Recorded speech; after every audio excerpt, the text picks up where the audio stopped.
Ser um cristão nos tempos do Império Romano era de fato um grande desafio. Nós estamos aqui na cidade de Emérita Augusta. Na verdade, ela foi fundada antes de surgir o cristianismo, mas já nos serve para dar uma boa ideia de como seria o império que os cristãos haveriam de enfrentar. Testemunhar em Roma era realmente um grande papel para os discípulos de Cristo. Este é o anfiteatro de Emérita Augusta. Ele foi fundado no ano 8 a.C. Vários espetáculos ocorriam aqui para entreter o povo daquela ocasião. No anfiteatro realizavam-se jogos de gladiadores e lutas entre animais ou entre homens e animais, que em conjunto com as atuações do circo eram as preferidas pelo público. Os teatros e anfiteatros passaram por profundas modificações ao longo de sua trajetória. Como você deve saber, foram os gregos os primeiros a utilizarem esse tipo de edificação para entreter o povo. Naquela ocasião, as peças que os teatros traziam eram de caráter cultural, visavam declamações de poesias, recitação de tragédias gregas e outras coisas do gênero.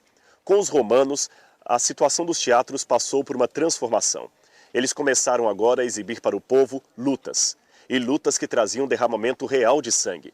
O povo parecia ficar cada vez mais fascinado pelas tragédias, não mais agora vindas através de discursos e oratórios, mas através de demonstrações reais de lutas entre gladiadores, homens com animais, animais contra animais e etc. Mais tarde, o que era apenas um teatro se transforma num circo. O sangue derramado não era apenas de gladiadores e animais, porém de crianças, mulheres, idosos, que derramavam seu sangue apenas porque eram cristãos. Sim, cristãos. Este era o seu crime. Por serem servos de Jesus Cristo, tinham sua vida exterminada nessas arenas que você está vendo. Naquela época, ser um adorador de Jesus significava estar disposto a entregar a sua própria vida, derramar o seu próprio sangue para o entretenimento de uma população que estava cada vez com maior sede de ver sangue de inocentes derramados nos anfiteatros romanos. Isto nos faz refletir acerca do cristianismo do século XXI. Estaríamos nós hoje, nós que professamos ser servos de Cristo, dispostos a entregar a nossa própria vida por amor do nosso Senhor? Hoje eu gostaria então de deixar com vocês uma última mensagem acerca do testemunho dos cristãos em Roma. Testemunhando em Roma. Como foi o cristianismo ali na grande capital do maior império que já houve desde os períodos pré-cristãos até pós-cristãos? Bem, o texto que nós vamos ler está em Romanos, capítulo 1, versículos 1 a 7. Já que estamos falando do cristianismo em Roma, nada melhor do que ler um texto do apóstolo Paulo aos cristãos que moravam em Roma. Romanos, capítulo 1, versículos 1 a 7.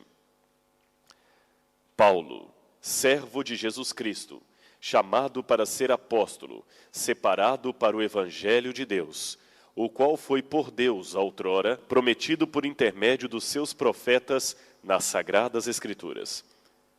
Com respeito a seu filho, o qual, segundo a carne, veio da descendência de Davi, foi designado Filho de Deus, com poder, segundo o Espírito de Santidade pela ressurreição dos mortos, a saber, Jesus Cristo, nosso Senhor, por intermédio de quem viemos a receber graça e apostolado por amor do seu nome, para a obediência por fé entre todos os gentios, de cujo número também sois vós, chamados para serdes de Jesus Cristo. Sim, a todos os amados de Deus que estais em Roma, chamados para serdes santos, graça a vós outros e paz, da parte de nosso Deus, nosso Pai e do Senhor Jesus Cristo. Vejam, Paulo escreve uma carta para os cristãos em Roma e diz que eles foram chamados para serem santos. Existe uma cultura popular errada que pensa que santo é aquele que nunca pecou. Santo é aquela pessoa que não tem nenhuma mácula. Não é esta a ideia bíblica. A palavra bíblica para santo, no hebraico, você tem a palavra kadosh, e no grego você tem a palavra hagios. Em ambos os idiomas que a Bíblia foi escrito, grego e hebraico, santo significa separado. Alguém que foi separado por Deus, selecionado. Então, ser santo não é ser beatificado, canonizado, mas sim ser separado por Deus. Todos nós podemos ser santos. Não por nós mesmos, mas pela graça de Cristo. Eu posso ser São Rodrigo. Por que não? Você pode ter um são ou santa diante do seu nome. Ah, pastor, mas eu sou pecador. Pela visão bíblica, a partir do momento que você se entrega a Deus, você é uma nova criatura.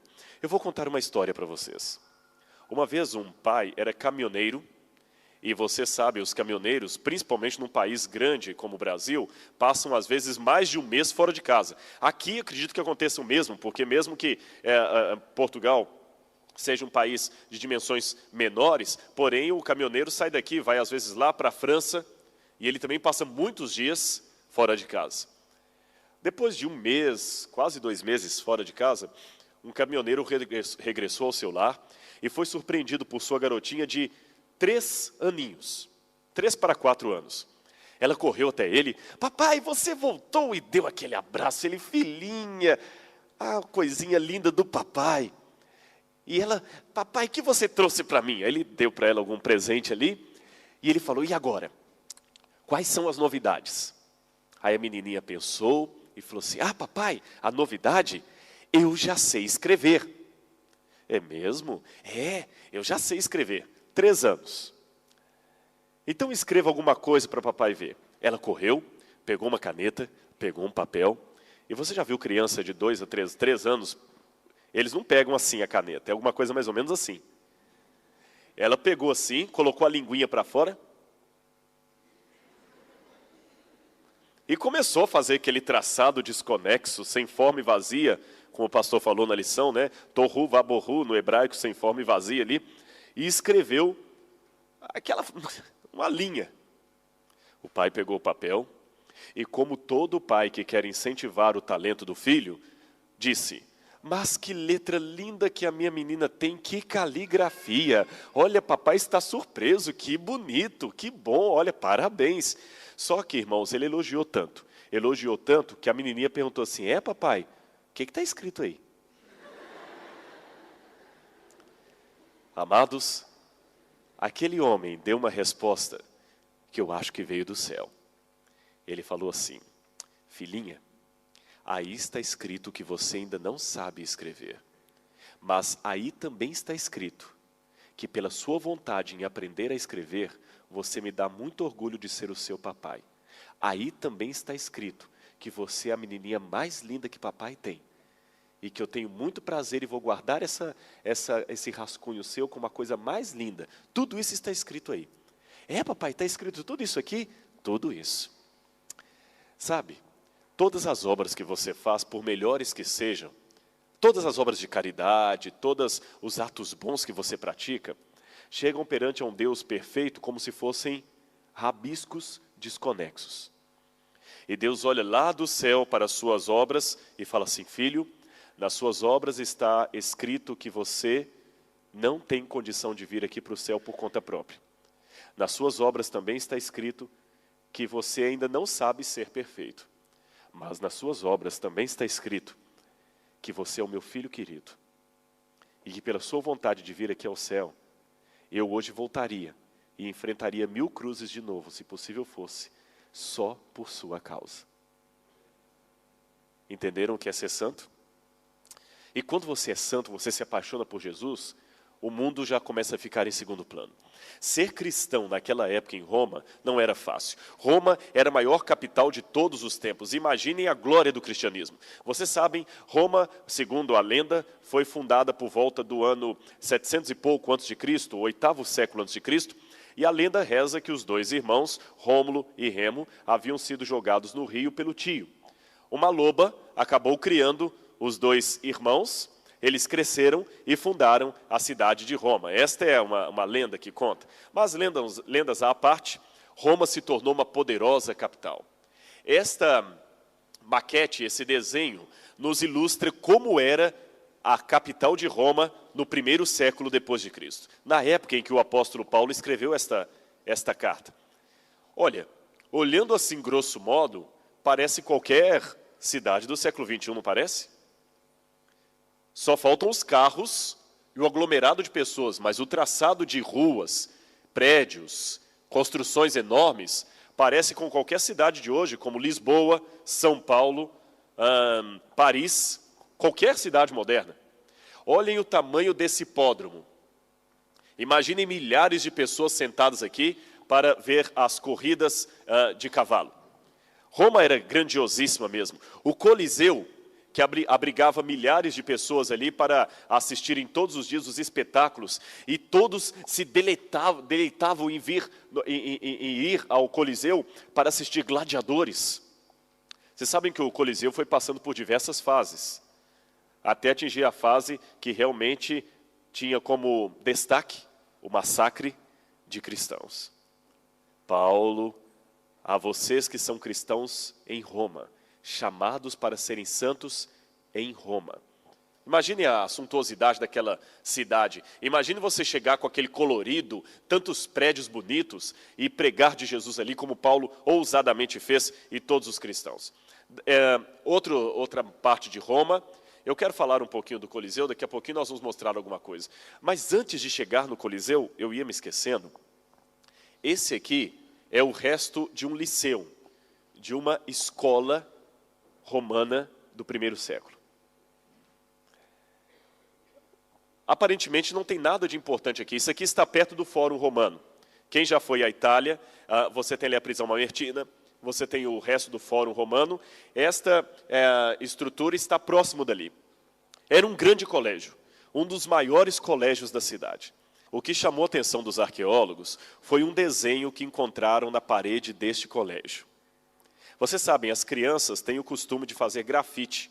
Crianças e adolescentes, melhor dizendo. Adolescentes, fazer grafites. Não é um bom hábito. Eu me lembro uma vez no Brasil que fizeram uma reportagem, no Brasil chama-se pichação. Fazer a pichação. E fizeram uma reportagem sobre pichadores no Fantástico.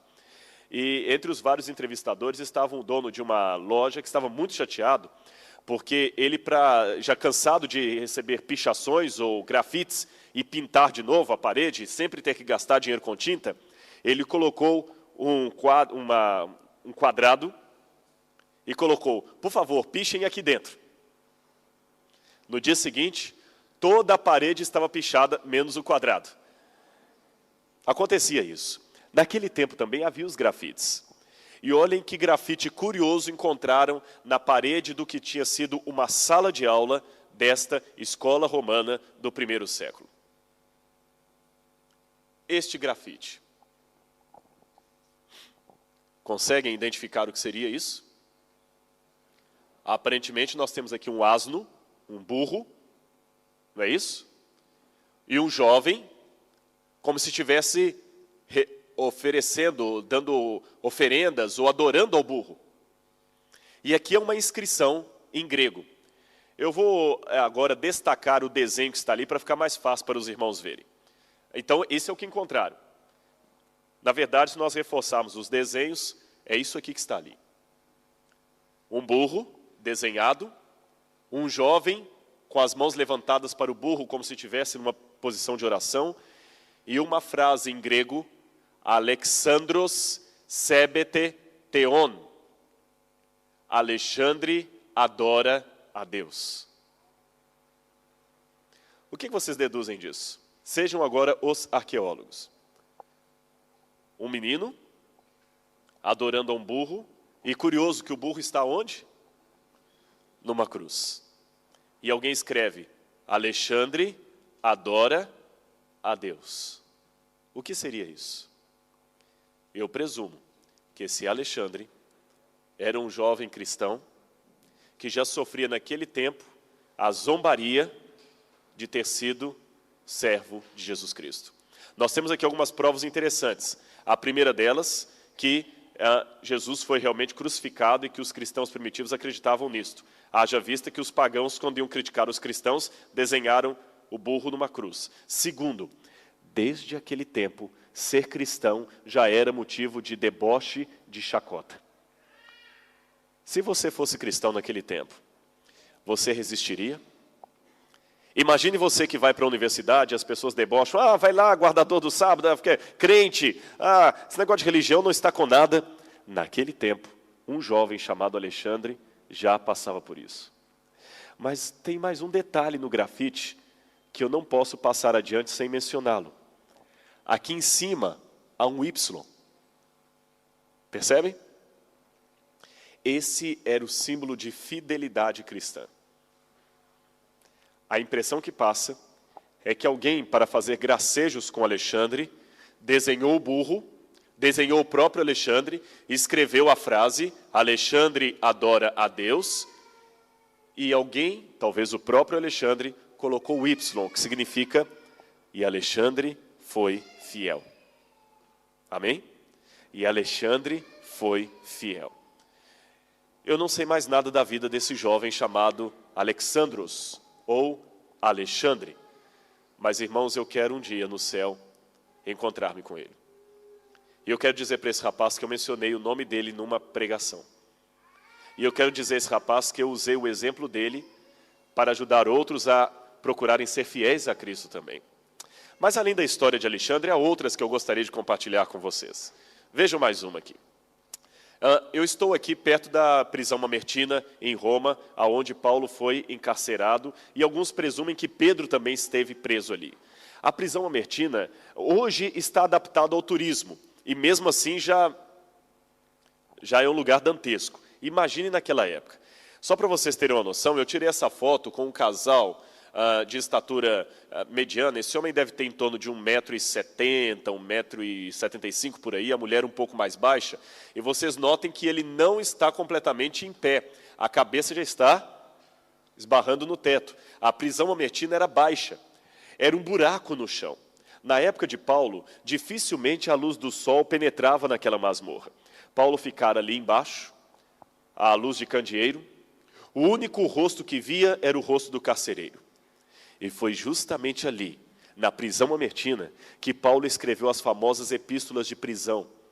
E foi ali que ele escreveu, eu sei em quem tenho crido, e sei que ele é poderoso, sim, poderoso para dar-me no dia final a coroa da justiça. É curioso, eu já mencionei aqui nessa semana uma dúvida racional que eu tenho. Por que pessoas, quando estão cheias de problemas, com fome, com privação, a única pergunta que eles fazem é como eu consigo uma Bíblia? E quando as pessoas estão cheias de bênçãos, a pergunta que eles fazem é, será que existe Deus mesmo? Eu acho interessante. Por que as perguntas existenciais sobre a existência de Deus, sobre a existência da Bíblia, partam da Alemanha, dos Estados Unidos, e não dos países pobres? Os países que têm riquezas, que têm grandes universidades, que teriam todos os motivos para agradecer a Deus pela bênção que lhes proporcionou, são os primeiros a questionar. Será que há mesmo Deus? Nietzsche, que viveu num continente rico, que teve todas as oportunidades de estudo, resolveu chegar à conclusão que Deus havia morrido. Embora tenha um significado filosófico isso, eu sei, mas de qualquer maneira, Deus morreu. E Madre Teresa de Calcutá, que via a miséria e a morte todos os dias à sua frente, disse, Jesus está comigo em cada criancinha aqui da Índia. Por que Nietzsche chegou a uma conclusão tão diferente de Deus da de Madre Teresa? Eu gostaria que algum racionalista me explicasse isso. Porque se eu olhar pelo plano existencialista, Madre Teresa de Calcutá tinha muito mais motivos para duvidar da existência de Deus do que Nietzsche. Concordam? Michel Foucault vivia cercado de intelectualismos, de livros. Michel Foucault nunca esteve num campo de concentração nazista e duvidou de Deus. Agora, você pega Gandhi, que não era cristão, e não duvidou de Deus. Mesmo que eu não concorde com a doutrina de Gandhi, mas Gandhi acreditava em Deus. Por quê? Boa pergunta para você refletir. Paulo, naquela provação toda, dizia, eu sei em quem tenho crido. Eu falei que ia mencionar alguma coisa do Coliseu. Imaginem, hoje você vê os restos do Coliseu em Roma, que cada dia está ficando comprometido porque o gás que os carros ali em volta soltam está realmente deteriorando o prédio. Se alguma coisa não for feita, em breve a Itália vai perder o Coliseu. Vocês sabem disso? Aquele gás, o carbono que os carros soltam, aquilo prejudica bastante a estrutura. Uma parte dele ainda está em pé. Havia estátuas de vários deuses aqui, de imperadores, enfeitando todo o ambiente. Até eles colocam aqui perto do Arco do Triunfo hoje pessoas vestidas de centuriões romanos para tirarem foto. Mas, naquela época, o Coliseu deveria ser uma obra tremenda. Só para os irmãos terem uma noção, quando você visita o Coliseu, aqui cabiam milhares de pessoas, milhares de pessoas. Esta parte que geralmente as pessoas veem aqui, na época da glória do Coliseu, não era vista. Esta parte ficava coberta por um tablado de madeira, mais ou menos semelhante a este aqui. Imaginem que esse tablado cobrisse toda essa área. Esta parte, que na ocasião era subterrânea, servia de jaula para os animais ferozes, de vestiário para os gladiadores, de lugares para os circenses trocarem roupa. Então as pessoas não viam esta parte aqui, ela ficava toda coberta. O que acontecia é que na hora da batalha, às vezes havia uma portinhola no chão, eles levantavam a portinhola, subia um tigre dali e via um gladiador aqui para lutar contra um tigre. Ou às vezes um tigre lutando contra um rinoceronte. Ou às vezes 2 homens batalhando. Havia, por falar em batalhas, havia momentos que na engenharia da época, eles enchiam isso aqui d'água, conseguiam colocar água de tal maneira aqui que isso virava um grande lago. E eles construíam, num tamanho um pouco menor, 2 navios e punham os navios para brigar um com o outro. Batalha de verdade, com sangue de verdade, com luta de verdade, para ver quem ganhava. É difícil acreditar. Imaginem, enchiam isso aqui d'água, colocavam 2 navios, em proporções menores, evidentemente, para caber, e colocavam um navio brigando com o outro. E a multidão ficava louca. Mais sangue, mais sangue. E o imperador só queria realmente dar ao povo pão e circo. Pão e circo. E quando eles estavam no espetáculo, como o povo vibrava. Imaginem agora, por esse desenho, você no meio do Coliseu. E aquelas pessoas ficando encantadas com tanto sangue sendo derramado. E quanto mais sangue, melhor. E antes que você fale assim, que coisa horrível, como podiam gostar daquilo? Cuidado, nós não estamos muito diferentes disso hoje. Os programas do Brasil de maior entretenimento são os programas que mostram a desgraça alheia. E desculpem, irmãos, eu não quero ofender ninguém. Por favor, não entendam isso como uma ofensa. É apenas uma opinião própria. As touradas aqui fazem tanto sucesso. Eu tenho certeza que os parques lotam para ver alguém sangrando, um pobre coitado de um animal indefeso que reage porque está sendo machucado, que não sabe nem por que está sendo picado. E para não pensar que eu estou falando aqui, para os brasileiros, os rodeios de peão no Brasil, que é o símile da tourada, aqui vocês têm a tourada, no Brasil tem peão de rodeio. O pessoal pega um pequeno filhote lá, e sai o bichinho correndo, e o outro vai correndo com o cavalo e lança o laço no pobre coitado do bezerro, e o bezerro cai, e às vezes quebram a vértebra. Às vezes, para o animal, para o boi ficar bravo, eles apertam o animal por baixo, machucam o bicho com esporas, o bicho sai sangrando, e o povo vibrando, e fazem músicas de cowboy, e vendem isto, e começa a moda, as meninas todas usando chapéu de cowboy. E aqui são as touradas. Quais são os filmes que mais chamam a atenção do público, que o pessoal mais gosta? Quanto mais violência, melhor. Violência, violência, violência. Violência, queremos violência. Irmãos, nós não estamos muito diferentes dos romanos, não. Não estamos muito diferentes. Nós também gostamos disso. Um gosto doentio. Roma ainda está aqui. Ela só mudou de nome. Ela só mudou o passaporte. Mas Roma ainda está aqui. E por isso eu faço a vocês o mesmo pedido de Paulo. Eu os chamo para serem santos em Roma, separados por Deus, para um fim justo. E os gladiadores? Matavam as pessoas e esperavam quando o imperador fazia o sinal e todo mundo, morte, morte, morte, morte, ele fazia assim. E as pessoas davam aquele silêncio esperando, e se ele fizesse esse sinal então, a pessoa era morta e todo mundo vibrava com aquilo. Porém, chegou a certa altura, mais vibrante do que o espetáculo dos gladiadores, ou da luta de animais, era a morte dos cristãos. Este mosaico aqui mostra um pouco das batalhas que ocorriam ali no Coliseu e das corridas. Esse aqui, por exemplo, mostra uma corrida de cavalos. As pessoas eram tão fascinadas pelo desporto praticado no Coliseu e também nos outros sítios que Roma tinha, que eles decoravam as paredes dos banheiros, das salas, com cenas de desportos romanos. Aqui, por exemplo, num banheiro de uma casa romana, você tem a cena de uma corrida de cavalos. E numa casa encontramos uma coisa muito interessante. Uma cena de vários desportos do Coliseu. Aqui 2 animais lutando, vejam. Parece que é um urso lutando contra um boi. Eles atiçavam os 2 animais e colocavam os 2 para brigar até a morte. Um homem batendo num escravo que não queria enfrentar um leão, jogando o homem para o leão. O outro lá instigando os 2. E cenas de caça, pessoas matando animais, quanto mais sangue melhor. E entre as várias cenas, me chama a atenção esta aqui. Eu vou apontá-la para os irmãos. Ela está aqui. Que cena é esta? Um cristão sendo devorado.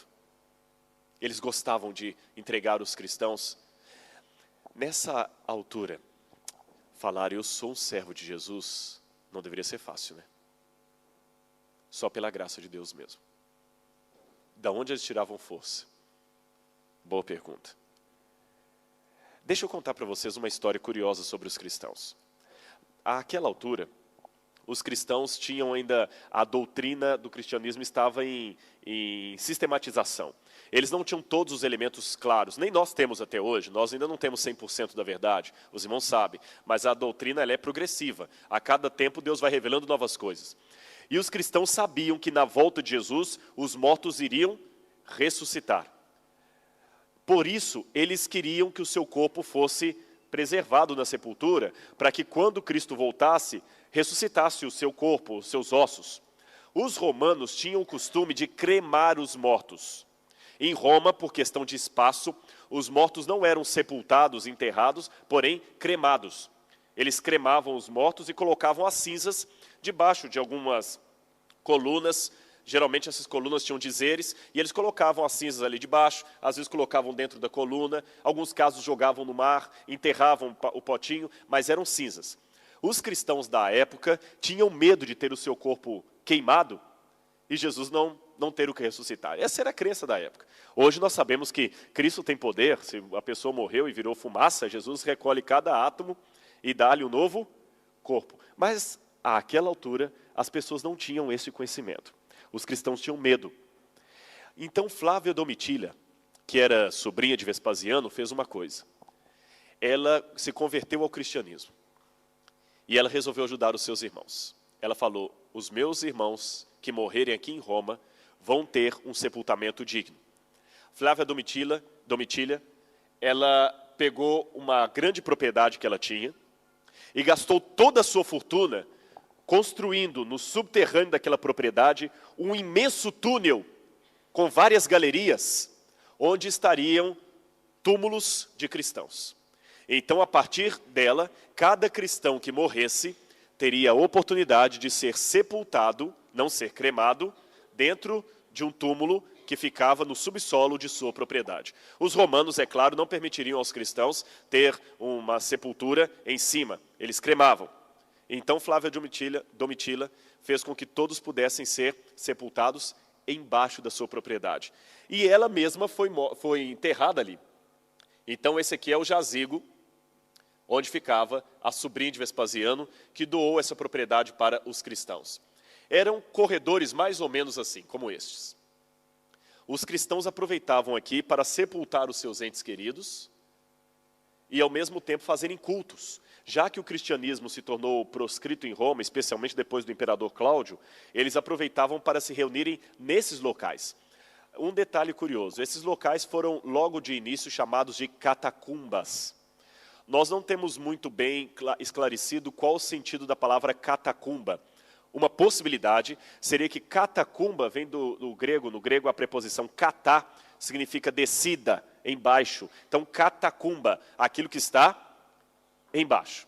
Mas existe outro aspecto que eu não poderia deixar de passar com os irmãos. Aliás, eu já o mencionei durante a semana. Os cristãos foram os primeiros a nomear o local dos mortos de cemitério. E se você olhar num bom dicionário etimológico da língua portuguesa, você vai ver que a palavra cemitério vem do grego koemiterion, que significa dormitório. Porque os cristãos primitivos, diferentes da teologia moderna, não acreditavam que os mortos iriam imediatamente para Deus. Eles acreditavam que quem morresse em Cristo estava no sono da morte, inconsciente, dormindo no pó da terra, até que, na volta de Jesus, e tão somente na volta de Jesus, aquela pessoa pudesse ressuscitar e ir para a glória. Então, o meu ente querido que morreu hoje, ele ainda não foi para o céu. Aliás, é até uma questão de lógica. Imagine uma mãe que morre e vai imediatamente para o céu. Ela está no céu, na glória. Mas o seu filho está sofrendo na terra. Eu pergunto a vocês, essa mãe vai estar feliz no céu? Ela vai estar bem lá? O filho dela está sofrendo na terra? O céu vai ser um inferno. Duplamente um inferno. Por quê? Ora, é muito simples. Imagine um prato de comida delicioso, uma lasanha daquela mais apetitosa. Ela está na sua frente. Mas você sabe que a pessoa que você ama está passando fome na mão de guerrilheiros. Aquela lasanha se torna duplamente ruim, apesar de ser boa. Porque você vê a lasanha e lembra que seu filho não tem o que comer. Você não come a lasanha bem e fica pior ainda. Você queria estar com ele passando fome. Se Deus permitisse que algumas pessoas entrassem no céu antes das outras, Deus seria um carrasco. É claro que houve algumas exceções. A Bíblia fala de Enoque, de Elias, de alguns que ressuscitaram na morte de Jesus, mas são exceções. De regra geral, Deus seria um carrasco se permitisse que uma mãe fosse para o céu antes do filho. O céu não seria o céu. Então o que Deus faz? Deus permite que ela durma no pó da terra até a volta de Cristo. Na volta de Cristo ela ressuscita e vai para o céu. Mas alguém pergunta, pastor, mas não tem um texto na Bíblia de Lucas 23, 43, que o bom ladrão falou, Jesus, lembra-te de mim quando vieres no teu reino? E Cristo falou, em verdade, te digo hoje, que hoje tu estarás comigo no paraíso? Existe um probleminha de tradução aí. A minha tese de doutorado foi sobre esse verso, e eu a fiz na Universidade Católica no Brasil. Esse verso deve ser lido, em verdade, te digo hoje, tu estarás comigo no paraíso. Eu fiz essa tese, foi publicada pela Universidade Católica, e existe uma Bíblia Católica, a tradução ecumênica da Bíblia, que é a versão da francesa Traduction Écuménique de la Bible, a TOB, que traduz, em verdade, digo hoje, o jour d'hui, aí tem a vírgula, tu estarás comigo no paraíso, e não que hoje estarás no paraíso. Hoje, eu te digo, você vai estar no paraíso. E assim, todas as passagens podem ser esclarecidas. Fechando parênteses. Os cristãos também entendiam que o morto está apenas dormindo no Senhor. Agora imagine você andando por essas ruas, essa calçada do Templo de Roma, isso aqui está em cima da chamada Catacumba de São Calixto. Você anda aqui por cima, sem saber que metros abaixo havia galerias enormes de sepulcros cristãos. Quilômetros e quilômetros de galerias. Eu vou mostrar algumas fotos delas para vocês. Então aqui está a Catacumba de São Calixto, aqui está aquele caminho que eu mostrei para os irmãos na foto, e embaixo uma noção. Eram vários andares subterrâneos de corredores com as catacumbas. Era assim. Esta foto mostra o corredor. Então cada vão deste era o local onde o corpo do cristão era colocado. Tá certo?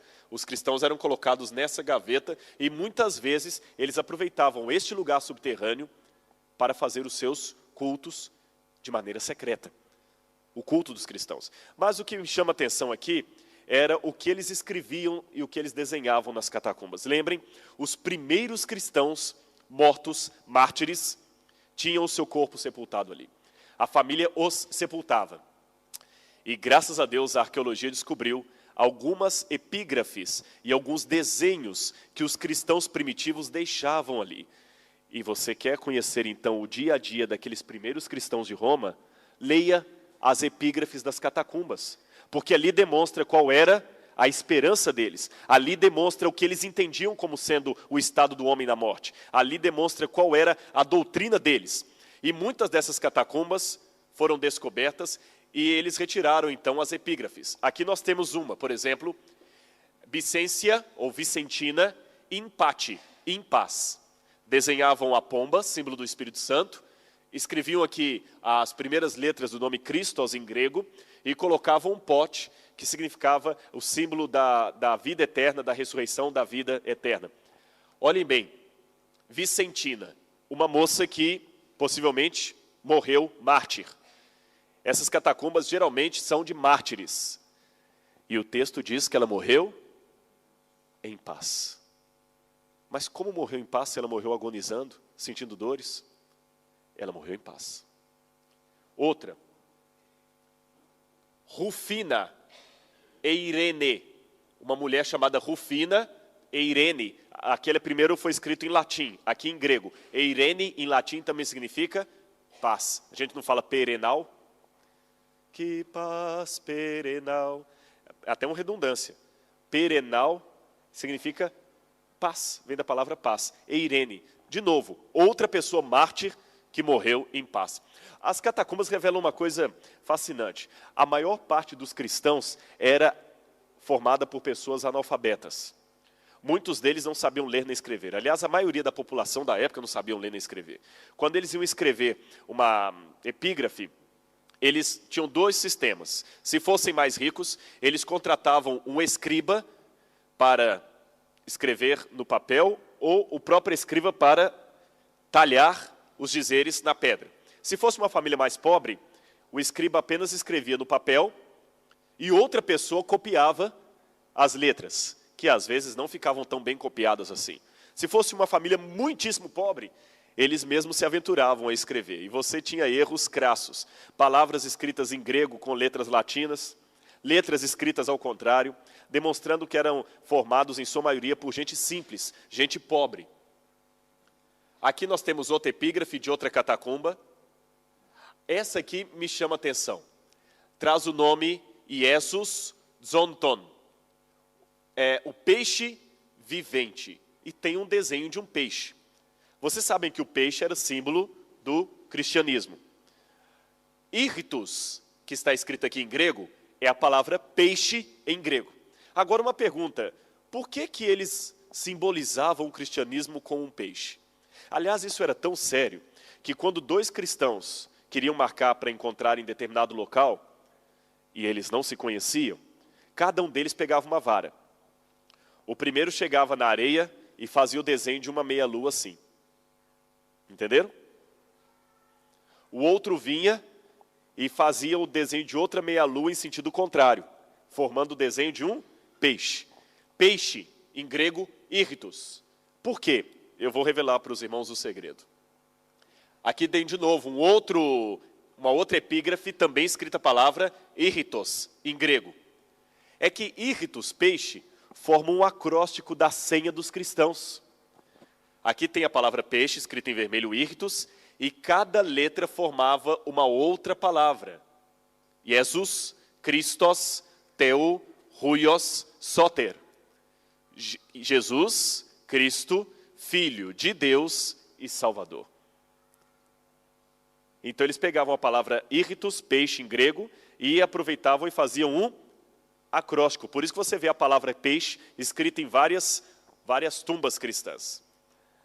Esta aqui também traz o desenho de um peixe, de uma âncora, e aqui vem o filho, foi o pai que erigiu pelo seu filho, que morreu com 8 anos de idade, esse menino morreu. E o pai colocou ali, meu filho morreu em paz. Dato também, os seus pais colocam ali, o filho Dato, benemérito, também que morreu em paz.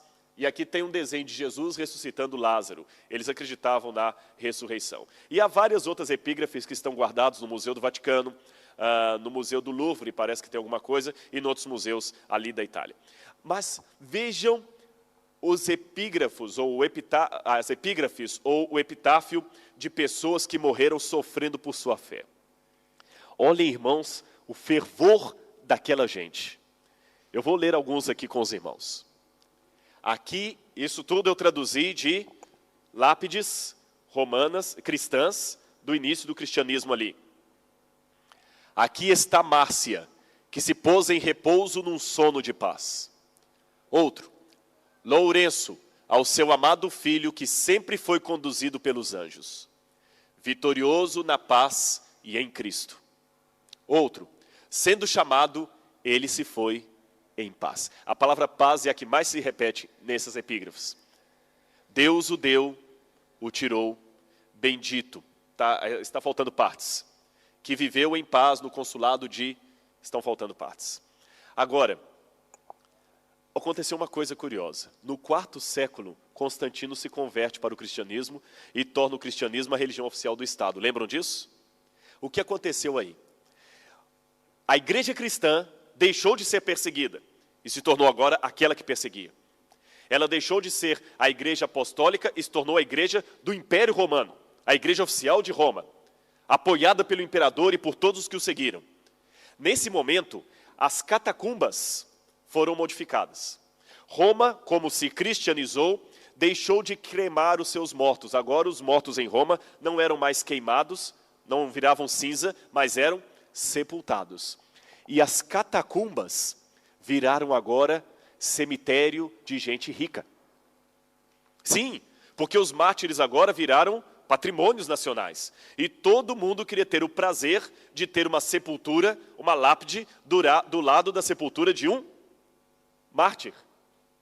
E as catacumbas antes, que eram para gente pobre, sofrida, perseguida, agora tornou lugar de nobreza. E as pessoas conversavam, não, eu tenho um nobre mártir na minha família, é mesmo, é. Havia até documentos falsos que algumas pessoas compravam para dizer que nos ancestrais dele havia um mártir, para garantir com isso, quem sabe, fundos de pensão, outras coisas mais.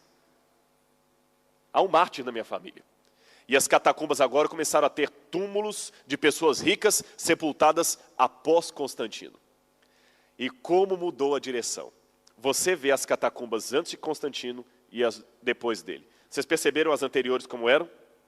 Agora vejam as catacumbas da época em que Roma havia dominado. E que o cristianismo agora era a religião do Estado e não era mais perseguida. Viva para a presente hora, pois não temos nenhuma certeza quanto ao amanhã.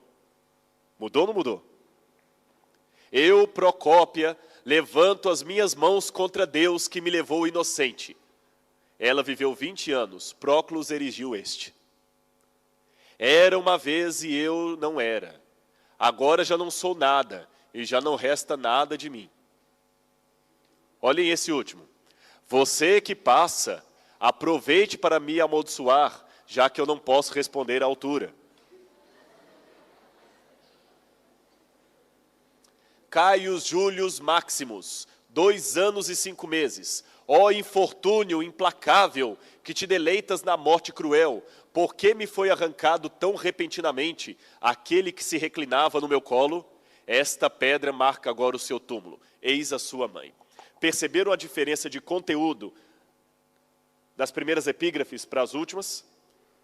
Quando o cristianismo tinha paz, a esperança se foi. Quando o cristianismo não era mais perseguido, a certeza da ressurreição se foi. Deus agora é um maldito porque tirou meu filho. O filho morreu mártir, o Senhor o deu, o Senhor o levou, eu aguardo a ressurreição. Agora não, maldito Deus que tirou meu filho. É de novo a pergunta. Em Moçambique me perguntavam, pastor, como eu faço para ter mais Bíblias? Na Europa me perguntam, Deus existe mesmo? Desculpem, irmãos, eu não estou agora também dizendo que todo africano é santo e todo europeu não é isso. Estou comparando sociologicamente os dois conteúdos, os dois continentes, e vocês já têm um nível racional suficiente para entender isso. É uma comparação sociológica. que enquanto lá os irmãos estão se reunindo debaixo de árvore, porque não tem igreja para todo mundo, as igrejas aqui dos Estados Unidos estão virando bares. Sim, na América estão vendendo as igrejas para virar bar, para as pessoas jogarem bilhar, sinuca. Em Roma, na Europa e na Itália, as igrejas são agora apenas monumentos para turismo. Estão ficando vazias. Repito, eu não estou falando do europeu e do africano, eu estou comparando dois continentes do ponto de vista sociológico e fazendo uma comparação. Agora, a minha preocupação é e você? Como é que você está nessa história? Sabe, irmãos, olhem bem esse quadro. Um grupo de cristãos, um leão saindo do chão para devorá-los. Lembra que eu falei que o povo não via o subterrâneo? E eles estão aguardando a morte. A perseguição prova aquilo que nós somos. E também aquilo que nós não somos. Uma vez diz que um grupo de cristãos estava reunido numa igreja, como esta, e 5 homens entraram porta adentro, encapuzados e com metralhadoras nas mãos. E as pessoas estavam em pé para começar a cantar, e todo mundo tomou aquele susto quando os homens armados falaram: vamos matar os cristãos. Todo mundo parou de cantar, olhou para ele, o pregador também olhou, e de repente eles falaram: olha, vamos dar uma chance. Nós não queremos saber de seguidores de Jesus nesse país. Quem quiser salvar a sua vida, para com esse negócio de cristianismo agora. Sai agachado da igreja que você vai ser poupado. E quem quiser morrer por esse Jesus, que morra. Fique em pé que nós vamos passar bala. Vamos, vamos. Quem quiser salvar a vida, negue a Jesus agora e vá embora. Então um monte. Ficaram alguns ali. Quando esses poucos irmãos ficaram já segurando firmes, um casal segurando firme a mão do outro e segurando firme a criança já esperando as balas, os homens tiraram o capuz da cabeça e disseram: pregador, pode continuar o culto que nós já limpamos a escória. Vocês riem. O objetivo era este mesmo. Mas esta história anedótica, ela tem um significado. Eu li 2 autores, Sigmund Freud e Viktor Frankl. Sigmund Freud dizia o seguinte: tire de um homem a sua liberdade, a sua identidade, o seu respeito, as coisas que ele tem, e só 2 coisas vão sobrar em qualquer ser humano: Eros e Thanatos. O que Freud queria dizer? Eros, necessidade de afeto. Thanatos, necessidade de sobrevivência. O que Freud dizia é o seguinte: se nós formos almoçar juntos, eu não vou atacar você para tomar o seu prato de comida, porque tem comida suficiente para nós dois. Então a minha educação e delicadeza em comer calmamente é porque há comida para os dois. Mas coloque os dois com bastante fome e apenas um prato de comida, um vai querer matar o outro pelo prato de comida. Vamos nos tornar animais. E quando o homem está sexualmente excitado, ele também perde completamente o sentido. Ele faz qualquer coisa pelo sexo. Eros e Thanatos, necessidade de afeto sexual e de sobrevivência. Viktor Frankl foi também um psicanalista, fundador da 3ª escola de psicanálise de Viena. E Viktor Frankl disse: eu discordo do Dr. Freud. Dr. Freud escreveu a teoria dele sentado numa poltrona vitoriana, mas eu vi na prática o que o Dr. Freud imaginou na teoria. Porque eu sou um sobrevivente de um campo de concentração nazista. Freud conseguiu fugir de Hitler antes, mas Viktor Frankl não. E ele falou: no campo de concentração nazista, eu vi na prática o que Freud apenas imaginou. Eu vi judeus perdendo tudo. A identidade, o respeito, o dinheiro, a comida, a bebida, o título, tudo, até a roupa do corpo. E muitos judeus fizeram jus à teoria do Dr. Freud. Eu vi judeus se prostituindo por causa de um pedacinho de pão. Eu vi judeu matando, traindo, virando um verdadeiro animal por causa de um pedaço de pão ou uma concha a mais de sopa. Mas ao mesmo tempo que eu vi judeus assim, eu vi outros se transformando em mártires, em pessoas nobres e altruístas. E a conclusão que eu chego: o Dr. Freud está apenas 50% certo, não 100%. Quando a provação chega, Alguns de fato se tornam porcos, mas outros se tornam santos. A aprovação mostra aquilo que nós somos e aquilo que nós não somos. Hoje, todo mundo aqui é cristão. Todo mundo é educado. Mas quando a perseguição se abater sobre o povo de Deus, alguns se tornarão santos. Outros se tornarão porcos. A mim não interessa saber quem é quem aqui dentro. Interessa é que eu, pela graça de Deus, esteja do lado certo e convido você também a querer estar do lado certo, custe o que custar. Não se importa com quem está do seu lado ou do outro, você. Você tem que ficar do lado certo. O céu não será o mesmo lugar sem você. Eu quero contar para vocês uma história de uma família que não foi fiel. Veja esse documento. Uma família que renegou a Jesus. Infelizmente.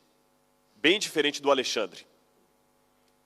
Eu vou traduzir. O documento foi escrito em 3 mãos. Aqui tem uma letra, aqui tem uma segunda letra, aqui tem uma terceira letra e aqui repete a mesma letra com a assinatura da pessoa.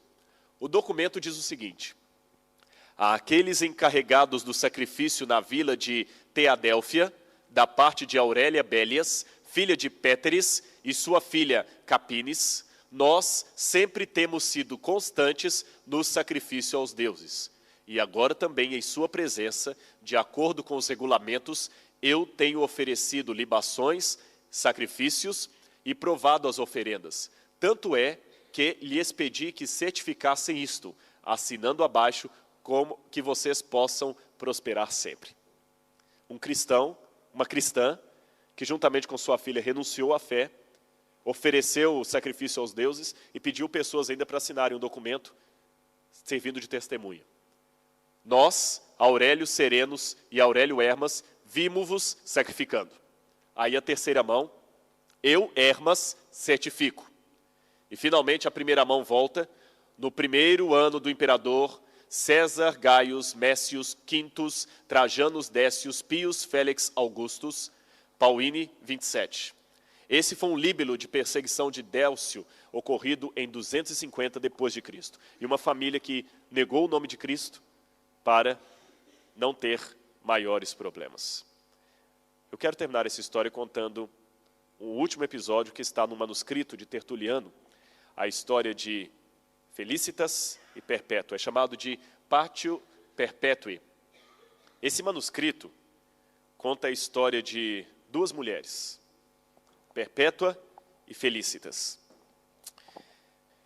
Essas 2 jovens, elas moravam em Cartago.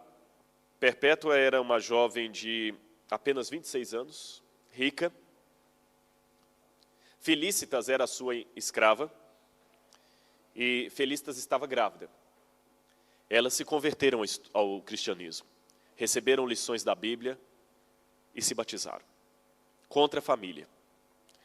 Quando todos os cristãos foram proibidos de ter a sua religião ali, elas também foram sentenciadas à morte. Felicitas e Perpétua.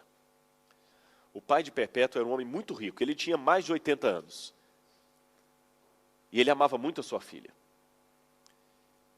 E ele então fez um pedido ao governador para que ela tivesse um tratamento especial.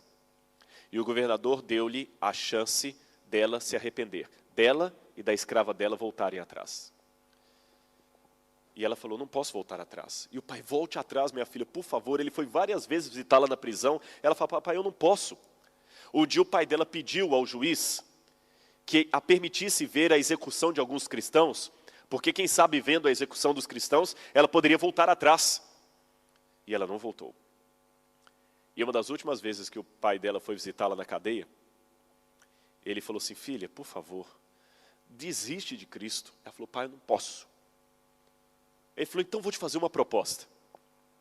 Desiste só agora. Papai deixa você seguir a religião escondido depois. Finge só agora, na frente de todo mundo, oferece sacrifício ao imperador, adore ao imperador só uma vez. Lembrem-se de Satanás com Cristo. Tudo isso te darei, se prostrado me adorares. Só uma vez. Aquela filosofia, uma vez só não tem problema, Deus não é tão rigoroso assim. Ela falou, papai, eu não posso. Filha, ele tentou uma terceira coisa, por mim que sou seu pai. Ela virou e falou assim, papai, o senhor quer que eu fale que eu não sou cristã? É isso mesmo. canto da cela, tinha uma bacia cheia d'água. Ela perguntou, papai, o que é aquilo? Ele disse, é uma bacia cheia d'água, mas deixa isso para lá, vamos voltar a conversar. Não, papai, mas é importante, o que é aquilo? Filho, eu estou falando da sua vida e você está perguntando o que é aquilo, eu já falei, é uma bacia cheia d'água. Ela falou, não, papai, aquilo é um cavalo. Ele falou, não é, filha, você está delirando, é uma bacia cheia d'água. Ela fala, viu, papai? Não adianta eu dizer que aquilo é um cavalo. Aquilo é uma bacia cheia d'água e qualquer um vai poder ver isto. Não adianta eu dizer que sou outra coisa. Eu sou uma cristã e qualquer um vai poder ver isto. O pai dela, irado com a resposta, deu-lhe um tapa e saiu chorando. A partir dali ela foi levada para a arena. O resto, eu vou pedir licença à igreja para ler na íntegra, conforme uma testemunha ocular anotou os detalhes do martírio daquelas duas moças. Ao lado de outros cristãos e de sua escrava Felicitas, também convertida, Perpétua entrou na arena cantando um salmo. Quem primeiro teve de enfrentar as feras foram os homens. Foram atacados por um leopardo, um urso e um javali. Um deles, Saturo, ficou tão ensanguentado que os espectadores zombavam. Haha, ele foi muito bem batizado. Saturo ele fez um último pedido antes de ir para a arena, ele queria ser batizado. Ele não queria morrer sem ser batizado. E eles não deixaram. E como ele foi atacado e ficou coberto de sangue, eles começaram a ironizar. Ele pediu para ser batizado, ele já foi batizado de sangue lá. Perpétua e Felicitas foram atiradas à arena, junto com um novilho selvagem, o qual atacou primeiro a Perpétua, ferindo-a e rasgando-lhe a túnica. Vendo que o animal sacudia Felicitas, Perpétua foi em socorro da amiga, recebendo ambas, furiosa, investida do animal. Os espectadores começaram a gritar, chega! Perpétua pôde contemplar-se, vendo as feridas abertas no seu corpo, mas sem sentir dor. Louvou a Deus, que tinha mais poder que os perseguidores. Se esses podiam destruir-lhe o corpo, jamais o espírito.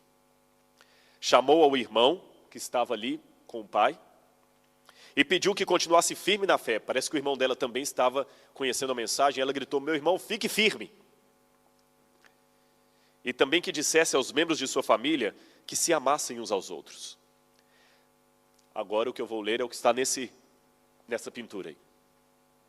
Perpétua caminhou corajosamente para a arena, desta vez para ser decapitada. O gladiador, não sendo dos melhores, apenas abriu-lhe mais ainda os ferimentos. Depois de um grito de dor, ela mesma direcionou a espada contra a sua garganta e expirou. A repercussão desse episódio foi tamanha. Muitas pessoas queriam conhecer a essência da religião que era capaz de produzir heróis e heroínas deste nível. Alguns, quando a perseguição começa, se tornam santos. Outros se tornam porcos. O que você quer se tornar? Problemas vão, problemas vêm, para que se saiba quem é quem. Santos ou porcos? Roma foi o instrumento de Deus, foi o instrumento que Deus usou para separar os cristãos verdadeiros dos falsos. E assim Ele fará nos últimos tempos.